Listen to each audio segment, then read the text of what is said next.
आप गाड़ी में आते, इतना नाटकीय तौर पर बात करने की जरूरत नहीं सर। प्लीज अजय आलोक आपको जवाब देना चाह रहे, ले लीजिए जवाब। अजय आलोक, उसके बाद डॉक्टर अजीज खान, प्लीज जल्दी जल्दी स्टाइल में सवाल करिए। आप मुझे चेंज करने की, मेरी स्टाइल को चेंज करने की कोशिश। अरे सर कोई बात नहीं, कोई बात नहीं, आपका स्टाइल मैं किसी को नहीं बदलना चाहती सर। सुनिए मेरी बात ध्यान से, वारिस पठान जी सुनिए। वारिस पठान जी, आपका अपना स्टाइल है सर, सुनिए। बदलने में मैं यकीन नहीं रखती हूँ, मैं सिर्फ एक बात में यकीन रखती हूँ कि जब देश की बात हो तो भारतीयों की बात हो, हिंदू मुसलमान की बात ना हो, बस इतनी बेसिक फिलॉसफी है, इससे ज्यादा नहीं। अजय आलोक जी, कोई बात नहीं सर, कोई बात नहीं, कोई बात नहीं, ठीक है सर। आपकी राजनीति मुझसे ज्यादा दर्शकों ने देखी है, वोटर ने देखी है सर, सुन लीजिए। अजय आलोक अमेरिका में नहीं बढ़ा है। हाँ हाँ ठीक है सर, ठीक है, ओके। अजय आलोक, अच्छा ठीक है, यही बात इतना जोर जोर से कह रहे हैं ये कि हमने इसकी निंदा नहीं की, हमने उसकी निंदा नहीं की। मैं गर्व से कहता हूं कि मैं पहले भारतीय हूं तब हिंदू हूं। अभी जरा गर्व से कहिए तो कि पहले आप भारतीय हैं फिर मुसलमान, कहिए। आप नहीं कह पाएंगे क्योंकि आपके मन में चोर है। आपके मैं क्या बात कह रहा हूं और आप क्या बात कह रहे हैं? आप लोगों मैं एक मिनट सुन लीजिए, बीच में मत बोलिए, बाद में बोलिएगा ना। आप लोग बाद में बोलिएगा ना। नेशनलिज्म नहीं सिखा रहा हूं मैं धार्मिक अंधता की बात कर रहा हूं। 52 साल मेरे, मैं धार्मिक अंधता की बात कर रहा हूं। सुनिए, हम लोग धार्मिक अंधे नहीं है, आप लोग हैं। सवाल किया है तो और उसके कारण आप भावना भड़काते हैं। मैं आज एक बात की एक मिनट सुन लीजिए, आप क्या पढ़ा रहे हो, क्या गम है जिसको छुपा रहे हो? कि आज जो अंजुमन काउंसिल के चेयरमैन माननीय चिश्ती साहब जी ने जो क्या कहा, गम है जिसको छुपा रहे हो? चिश्ती साहब जी ने कहा, उसकी आप भर्त्सना क्यों नहीं कर रहे हैं? क्योंकि कल को अगर हमारे हिंदू गुरु शंकराचार्य लोग बोलने लगेंगे कि मुसलमानों का बहिष्कार करो तो इस देश में क्या स्थिति हो जाएगी? क्या ये स्थिति आप चाहते हैं? अच्छा नेशनलिस्ट की बात नहीं मैं कह रहा हूं, मैं पहले भारतीय हूं तब हिंदू साहब। आप ये बात कह दीजिए कि पहले भारतीय हैं तब मुसलमान हैं, तो सही नहीं कह पाएंगे आप। यही मेरे और आप में अंतर है। ऐसी को हम लोग इसी को सहिष्णुता का नाम बनाकर हिंदू धर्म की कमजोरी का फायदा उठा रहे हैं आप। बोलने नहीं देगा, देखो। अच्छा सुनिए नेशनलिस्ट साहब, सुनिए, मुझे आपसे नेशनलिज्म का, पेट्रियोटिज्म का कोई सर्टिफिकेट नहीं चाहिए। जितना अधिकार अजय आलोक आपका इस देश पे नहीं है ना, उससे ज्यादा अधिकार वारिस पठान का इस देश पर है, क्योंकि मैं बाय बर्थ और बाय चॉइस मेरे महान देश भारत में रह रहा हूँ। मैं तो जिस कॉन्स्टिट्यूशन को मानती हूँ, मैं जिस कॉन्स्टिट्यूशन को मानती हूँ और जानती हूँ, वारिस पठान थोड़ा सा संविधान का ज्ञान बढ़ा दीजिएगा। एक सेकंड रुक जाइए अजय आलोक जी, आप मुझे बता दीजिए। एक सेकंड त्यागी जी, सर आप एक फैक्चुअली इनकरेक्ट बात कर रहे हैं तो मैं आपसे समझूंगी ना सर, मुझे नहीं है उतनी नॉलेज, बहुत लिमिटेड नॉलेज है, समझूंगी। ये इंडियन कॉन्स्टिट्यूशन में कहां लिखा है? एक सेकंड सर, वारिस पठान चैलेंज करिए, आप चैलेंज करिए, आप चैलेंज करने का नहीं समझना है, समझने के लिए आपसे पूछ रहे हैं इंडियन कॉन्स्टिट्यूशन में कहां लिखा है? इंडियन कॉन्स्टिट्यूशन में कहां लिखा है वारिस पठान? कॉन्स्टिट्यूशन में कहां लिखा है? नहीं, आप ये बताइए कि आपके अधिकार ज्यादा है, अजय आलोक के अधिकार कम है और डॉक्टर अजीज खान के तो अधिकार ही नहीं है, ये कहां लिखा है? नहीं अदिति जी डॉक्टर अजीज खान के अधिकार है, क्यों नहीं है? वो बात नहीं है। इनके पार्टी के फाउंडर, सुनिए, इनके पार्टी के फाउंडर है, इनके नेता ये करने दे रहे हो कि 250 साल हमने अजय आलोक का पर्सनल एक अलग इंटरव्यू ले लीजिए। कितना आप ये बता दीजिए कॉन्स्टिट्यूशन में कहां लिखा वारिस पठान? के फाउंडर अपने भाषणों में कहते थे कि 250 साल हमने तुम पे राज किया है। अब जवाब नहीं है, जवाब नहीं देगा। 250 साल पुरानी, मैं सिर्फ संविधान पे रहूं। नहीं कोई बात नहीं, आप एक काम कीजिए, सुनिए आप 1950 की बात कर लीजिए, कोई बात नहीं, आप 250 साल पीछे मत जाइए, आप बस बाबा साहेब की बात कीजिए, आप कॉन्स्टिट्यूशन की बात कीजिए मुझसे, मुझे बस ये बता दीजिए। मैं आपको 40 सेकंड्स दे रही हूँ, सुनिए ध्यान से, और ये बताइए कि आपको कहां ज्यादा अधिकार कॉन्स्टिट्यूशन में दिए हैं अजय आलोक से? मुझे बस इतना बता दीजिए। मैं अजय आलोक, सुनिए, मैं कॉन्स्टिट्यूशन मानता हूं, वो जो डॉक्टर बाबा साहेब अम्बेडकर ने मुझे दिया है। अजय आलोक संविधान मानते जो उनको सावरकर और गोवलकर ने दिए हैं। कॉन्स्टिट्यूशन में कहां लिखा है कि वारिस पठान के अधिकार अजय आलोक या फिर नागपुर के हेडक्वार्टर पे नहीं लगाया है? अजय आलोक से ज्यादा आपके अधिकार है। भगवा तो अशुद्ध, मैं आपसे बहुत देर से बात कर रही हूँ, मेरे साथ और भी पैनलिस्ट हैं, वो मुझ पर आरोप लगाएंगे कि मैं बायस्ड हूं, वारिस पठान को ज्यादा मंच दे रही हूं, ये आरोप मुझ पर लगेगा। आप नहीं बोलेंगे तब आप नहीं आएंगे अदिति त्यागी के बचाव में कि अदिति त्यागी ने मुझे भरपूर मौका दिया है। आप बस मुझे इतना बता दीजिए, 30 सेकंड्स का वक्त है, कि कहां कॉन्स्टिट्यूशन में ये लिखा है कि आपके अधिकार अजय आलोक से ज्यादा? बस मैं इतना ही छोटा सवाल है मेरा, बस मैं इतना ही समझना चाह रही हूँ, क्योंकि मुझे उतनी नॉलेज नहीं। आपने हिस्ट्री तो पढ़ी है, अरे सर, आपने हिस्ट्री तो पढ़ी है, सर, मैं कॉन्स्टिट्यूशन सर, हिस्ट्री बहुत मेरा बहुत ज्यादा अच्छा नहीं, कोई बात नहीं, छोड़ दीजिए। 250 साल पहले के बारे में मैं बात नहीं करना चाहती, मैं उस कॉन्स्टिट्यूशन पर बात करना चाहती हूँ जो होली बुक है मेरे लिए। बताइए मुझे कहाँ लिखा है? चलिए बोलिए। नहीं, कॉन्स्टिट्यूशन में कहाँ लिखा आपके राइट ज्यादा संविधान में सेक्युलरिज्म, प्लुरलिज्म, इक्वालिटी सबकी बात आपके राइट ज्यादा है जो भी आपने कहा, ये बताइए अजय आलोक से, वो कहाँ लिखा है कॉन्स्टिट्यूशन में? सर्टिफिकेट दिया जा रहा है, पेट्रियटिज्म का सर्टिफिकेट दिया जा रहा है, संविधान में कहाँ लिखा है कि अजय आलोक फैक्चुअली इनकरेक्ट बात मत कीजिएगा next time on my show. संविधान में लिखा है कि मेरा अधिकार इस देश पे ज्यादा है, क्योंकि मैं जिन्ना की टू नेशन थ्योरी को ठुकरा कर हमारे महान देश भारत में रह रहा हूं। आपको ज्यादा राइट्स हैं और अजय आलोक को कम राइट्स है। ये देश का सेक्युलरिज्म है, ये लिखा है कॉन्स्टिट्यूशन में। कहाँ लिखा है सर? मुझे पेज नंबर बता दीजिए, मुझे पेज नंबर बता दीजिए और आर्टिकल बता दीजिए कि आपके राइट्स अजय आलोक से ज्यादा है। मानती नहीं है संविधान को। आपसे थोड़ी सर्टिफिकेट चाहिए मुझे, आपसे सर्टिफिकेट नहीं चाहिए, आपसे एक सवाल पूछ रही हूं। This debate is not about Aditi Tyagi, you are talking about Indian constitution, so please answer my question sir, please answer my question. मेरे पास तो संविधान डॉक्टर बाबा साहेब अंबेडकर का दिया हुआ है, जिसको आदिति त्यागी मानती नहीं है, तो मैं उसको कहां से आपसे सर्टिफिकेट नहीं चाहिए। वारिस पठान फैक्चुअली इनकरेक्ट बात मत कीजिएगा इस शो में, फैक्चुअली इनकरेक्ट बात मत कीजिएगा इस शो में। शोएब कासमी रुक जाइए। अरे छोड़िए, आपके शो में मुझे क्या बात करना है? फैक्चुअली इनकरेक्ट बात मत कीजिएगा। क्या बात करना मैं वो बताता हूं। हाँ, आप इनकरेक्ट बात नहीं करेंगे फैक्चुअली करती है। नहीं, फैक्चुअली इनकरेक्ट बात नहीं करेंगे। अब अपनी किसी आर्ट में छिपाइए सर, किसी आर्ट मत छिपाइए, किसी आर्ट मत छिपाइए। कोई बात नहीं, कोई बात नहीं, कोई बात नहीं, ऐसे हो जाता है, जोश में आपने कह दिया, माफी मांग लेते हैं, इतना वक्त जाया नहीं होता दर्शकों का, माफी मांग लेते हैं कि फैक्चुअली इनकरेक्ट हूं। शोएब कासमी प्लीज। जी क्या करेंगे त्यागी साहिबा जी, क्या करेंगे? क्या मैं बताता हूं, आपके अधिकार वारिस पठान से ज्यादा है कम है सर इस देश में? देखिए, मनमोहन सिंह ने राहुल गांधी जी के इशारे पर, उनके कहने पर देश के मुसलमानों को देश में सबसे ज्यादा अधिकार दे दिए थे। उन्होंने कहा था इस देश में सब चीजों पे अधिकार पहला मुसलमानों का है। इसीलिए वारिस पठान साहब इस गलतफहमी का शिकार हैं, क्योंकि ये मनमोहन सिंह जो कभी नहीं बोलते थे, ये उनकी जबान बोल रहे हैं। और रहा मसला सुप्रीम कोर्ट का, कहां से आ गए भाई जी? अच्छा? ऐसा है, मालूम है स्कॉलर वारिस पठान आप बोल रहे थे उन्होंने इंटरप्ट नहीं किया। वारिस पठान आप बोल रहे थे उन्होंने इंटरप्ट नहीं किया सर, आप भी उन्हें इंटरप्ट नहीं करेंगे प्लीज। नहीं, इंटरप्ट नहीं करेंगे। आपको बुरा क्यों लग रहा है? ये बस इतना ही है सेक्युलरिज्म, और इतना ही है अभिव्यक्ति की आजादी के जजेस की पेशेंस, इतनी ही है अभिव्यक्ति की आजादी के जो बात करने वाले हैं, दुहाई देने वाले, उनकी पेशेंस लेवल इतना ही है। वारिस पठान सुन लीजिए उनकी बात। एमआईएम के अध्यक्ष बन के पहले सरवर चिश्ती क्या कह रहे हैं वो सुनवा देते हैं, मुसलमानों को गांजा शराब नशा बिकवाते हो, सुनवा देते हैं। जो मुल्क में हालात है, नामुस रसूल सल्लल्लाहु अलैहि वसल्लम की शान में गुस्ताखी हो रही है, ये हम कभी कबूल नहीं करेंगे। आंदोलन करेंगे, ये पूरा हिंदुस्तान। एमआईएम के नाम पे देश का बेवकूफ बनाते हो। वो वैसी जिसका भाई जो है रात दिन ये कहता है कि देश के हिंदुओं को मारते हैं, काट देंगे, उसी का ही मुसलमानों को गाली देने का कितना मिला वो मौलाना? अरे फर्जी मौलाना। मुंबई में हैदराबाद में क्या आपको मौलाना नहीं बोलूंगा, फर्जी मौलाना बोलूंगा। वारिस पठान, अभी थोड़ी देर पहले आपको बुरा लग रहा था जब अभी अजय आलोक ने कहा था कि मैं पहले इंडियन हूं उसके बाद हिंदू हूं। अब सर्टिफिकेट देने का काम शुरू कर दिया, अब सर्टिफिकेट देने का काम शुरू कर दिया, फिर से एक्सपोज हो गए, फिर से एक्सपोज हो गए। यही दिक्कत है आपकी वारिस पठान, यही दिक्कत है।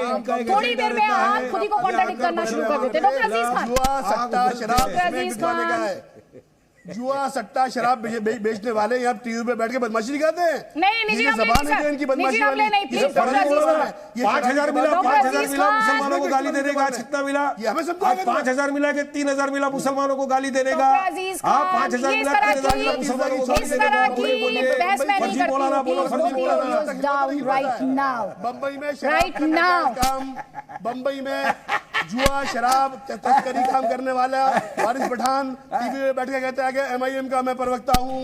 झूठ नहीं बोला। 5,000 मिला, आज ज्यादा मिला लगता है, 7,000 मिला है। आज 2,000 ज्यादा मिला है गाली देने के लिए। आज ये मौलाना को 2,000 रुपए ज्यादा मिला है मुसलमानों को गाली बकने के लिए। ये आते हैं मुसलमानों को गाली बकते, ये आरएसएस। वारिस पठान, आपकी जानकारी के लिए बता दूं इस समय आपका ऑडियो डाउन है और शोएब कासमी जी इस वक्त आपका भी ऑडियो डाउन है। इस तरह से बहस नहीं करती हूं, वारिस पठान, किसने आप दूसरों के अभिव्यक्ति की आजादी को पैसे में नापते और तोलते हैं? बहुत गलत बात है। निजी हमले नहीं करने चाहिए, निजी हमलों की गुंजाइश नहीं इस मंच पर। सॉरी।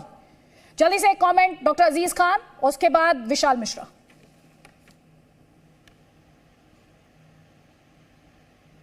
जी, कौन सा कमेंट करूं अदिति जी? अच्छा चलिए सवाल पूछ लेते हैं, उसमें कर दीजिएगा। हाँ तो बोलिए। कंफ्यूज हो गए? नहीं, कंफ्यूज नहीं हुआ। या सवाल बहुत ज्यादा हो गए थे? सही समझ में आ रही है।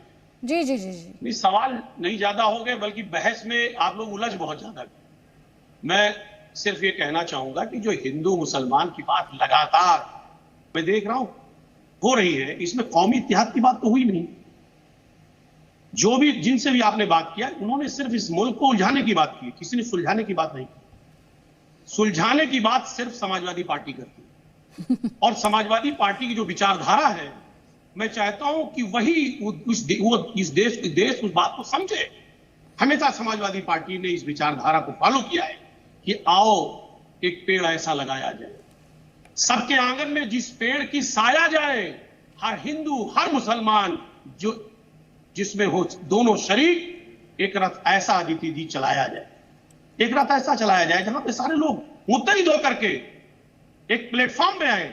हिंदू मुसलमान सिख ईसाई, जो ये बाइफरकेशन चल रहा है ना, ये वाकई में ये देश के लिए घातक है। आज देखिए 50 रुपए सिलेंडर का फिर बढ़ गया।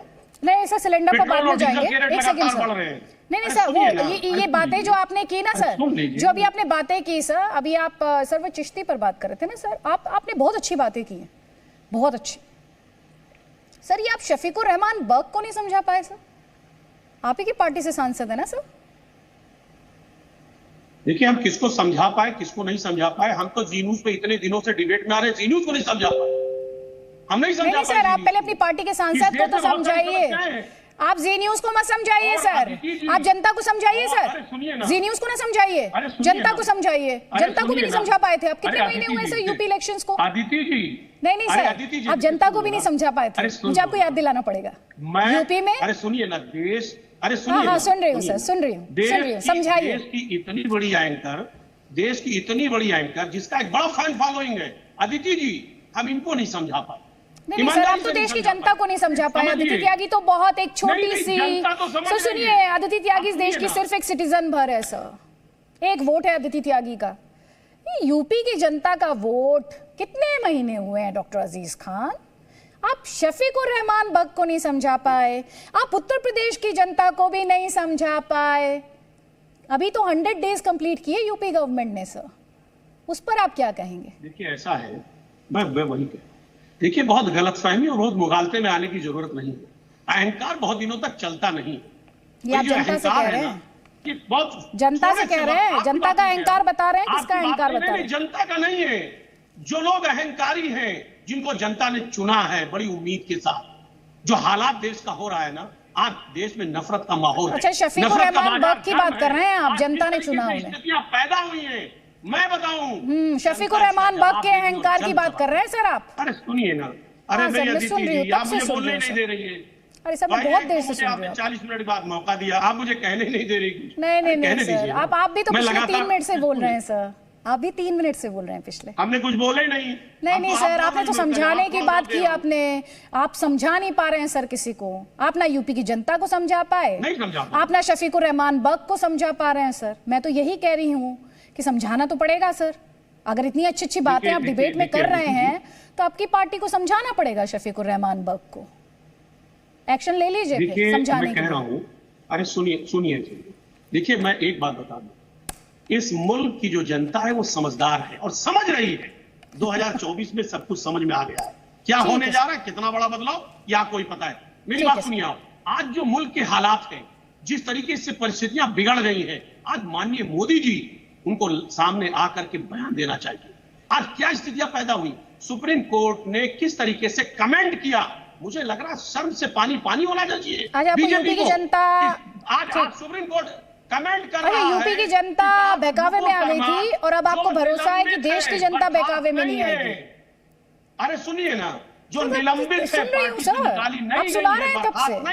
लेकिन समझा नहीं पा रहे। बीजेपी के जो प्रवक्ता महोदया है वो निलंबित है, बर्खास्त नहीं है पार्टी से, उनकी वजह से आज देश की क्या हालात। सर आपकी पार्टी ने शफीकुर रहमान बख्श के स्टेटमेंट्स पर कोई एक्शन भी नहीं लिया सर, कोई प्रतिक्रिया भी नहीं आई सर। वही प्रदर्शन हो रहा है, विशाल मिश्रा, देश के ठीक है सर, ठीक समझा नहीं पाए सर, समझा नहीं पाए।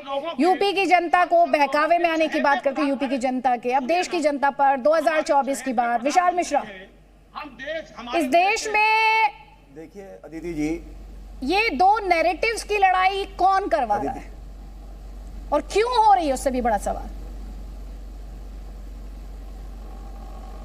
देखिए अदिति जी, अभी मैं समाजवादी पार्टी के नेता को सुन रहा था, मैं इनके 2-3 शब्दों को मैंने देखा कि ये हिंदू मुस्लिम परिस्थितियां ऐसी, अहंकार और कुछ नफरती चीज़ें मतलब बातें कर रहे थे। मैं इनसे पूछना चाहता हूं कि मान्यवर अपने चुनाव के मैनिफेस्टो में एक विशेष धर्म वर्ग के लोगों को के मुकदमे वापस लेने की पैरवी किसने की थी? न्यायालय की फटकार लगाई गई थी ना, जब कुछ जो है आतंकी घटनाओं को अंजाम देने वालों को छोड़ने की पैरवी की गई थी। क्या है अदिति जी, ये जो तुष्टीकरण की राजनीति चली ना, ये जो और इसको पुष्पित पल्लवित किया विभाजनकारी राजनीति ने, हमें समझना होगा कि ये जो परिस्थितियां हैं, मतलब ये जो बातें हो रही हैं, हो क्यों रही। तो ये जो तुष्टीकरण की परंपरा चलती आई, ये जो विभाजनकारी राजनीति चलती चली आई, ये कहीं ना कहीं उसी का परिणाम है। और देखिए किस तरीके से, और सबसे बड़ी बात क्या होती है कि जो कुछ लोग अपने आप को प्रगतिशीलता का जो है मानक कहते हैं, वो जब प्रगतिशीलता का मुलम्मा चढ़कर ऐसे तत्वों को खाद पानी देते हैं, उसमें हमारा कहीं ना कहीं पीछे से बुद्धिजीविता वर्ग भी सामने आ जाता है। आज ये समग्र समाज को सोचने की जरूरत है। भारत का इतिहास 5000 साल से पुराना इतिहास है। हमने दुनिया को वसुधैव कुटुंबकम का पाठ दिया है। हमने दुनिया को सर्वे भवन्तु सुखना सर्वे सन्तु निरामया का पाठ दिया है। हम सर्वधर्म संभाव, सबको साथ लेकर चलने की बात करते हैं। बड़ी खबर आ रही है तेलंगाना के निजामाबाद से। निजामाबाद पुलिस ने पीएफआई यानी पॉपुलर फ्रंट ऑफ इंडिया के 3 कार्यकर्ताओं को गिरफ्तार किया है। इन तीनों पर इलाके के नौजवानों का ब्रेन वॉश करने और कट्टरता का पाठ पढ़ाने का आरोप है। पुलिस कह रही है इस पूरी साजिश का मास्टरमाइंड अब्दुल कादिर, जिसे कुछ दिन पहले गिरफ्तार किया गया था। पुलिस ने बताया कि गिरफ्तार किए गए पीएफआई के कार्यकर्ता कराटे ट्रेनिंग की आड़ में नौजवानों को बरगलाने का काम करते थे, उनका ब्रेन वॉश करते थे। पुलिस को इस मामले में कुछ और पीएफआई कार्यकर्ताओं की तलाश है। इस वक्त की ये बड़ी खबर जी न्यूज पर हम आपको दिखा रहे हैं। वारिस पठान जी, इस देश में एक सेकंड रुक जाइए डॉक्टर अजीज खान, प्लीज एक सेकंड रुक जाइए, आपको वापस मंच दूंगी। विशाल जी ने सवाल किया, जरा जवाब। हाँ सर, जवाब दे, आप जवाब दीजिएगा सर। पहले एक कमेंट ले लेती हूँ वारिस पठान का, उसके बाद जो दूसरे गेस्ट हैं उनको एक एक मौका देकर मैं वापस आपको फ्लोर दे दूंगी। आपको जब मौका दिया था तो सर आप समझा नहीं पा रहे थे उस समय, तो उम्मीद है इस बार आप समझा देंगे। लेकिन वारिस पठान, ये एक साइड की बात कौन करता है? एक तरफ कॉन्स्टिट्यूशन की दुहाई और दूसरी तरफ सिर्फ एक धर्म विशेष की बात, ऐसा क्यों है? यही तो मेरा पूछना, यही तो मेरा सवाल है कि ये भाजपा, आरएसएस, बजरंग दल एक ही तरफ की बात क्यों करते हैं? हमने तो देखो, जब उदयपुर हुआ पूरे देश के मुसलमान ने यूनानिमसली उसको कंडेम किया। हर इंसान ने कहा कि नहीं होना चाहिए था, गलत है, किसी को किसी का कत्ल करने का अधिकार नहीं है, इस्लाम में कहीं इस चीज की इजाजत नहीं दी गई है, हमने तो खंडन किया। लेकिन वहीं पर प्रोफेट मोहम्मद की शान में गुस्ताखी करने के ऊपर गुरुग्राम के अंदर जो प्रोटेस्ट हुआ, वहां पर गलत अल्फाज यूज किए गए, उसके खिलाफ किसी ने आवाज उठाई, उसके खिलाफ किसी ने कहा कि नहीं वहां पे लोगों को अरेस्ट करना चाहिए, नहीं करते। आपने एक साइड की दिखाया कि नहीं, यहां से दुकानों से बाजार मत खरीदो, आटा चावल दाव मत खरीदो, वो आपने दिखाया। वहीं पर मनेसर की मैंने आपको घटना दिखाई जहां पर सेम बात कही गई थी कि मुसलमानों का बहिष्कार करो, उनकी दुकानों से राशन पानी नहीं खरीदा जाए, वो आपने जिक्र नहीं किया। तो मीडिया कर रहा है ये एक तरफा बात, अगर आप दिखाएंगे तो लोगों के पास तो वही जाएगा। मैं यहाँ बैठ के यही तो काम करो, दोनों तरफ की बात बता रहा हूँ। अच्छा, आपने बताया ना एक ही जन की बात, आपने मनेसर की बताया स्पीच, आपने क्यों नहीं बताया मनेसर की स्पीच? मैं आपको व्हाट्सएप करता हूँ, मनेसर का स्पीच आपको व्हाट्सएप करता हूँ। कौन मीडिया को लेक्चर दे रहे हैं? नहीं बताते आप मुझे, कौन दे रहे मीडिया को लेक्चर? बहुत जवाबदारी है, फोर्थ पिलर ऑफ डेमोक्रेसी है, ज्ञान कौन दे रहे हैं? Pillar of democracy. वो जो वोटर के बीच में जाकर कहते हैं, सर मैं फिर से बताऊं, वोटर के बीच में जाकर क्या कहते हैं?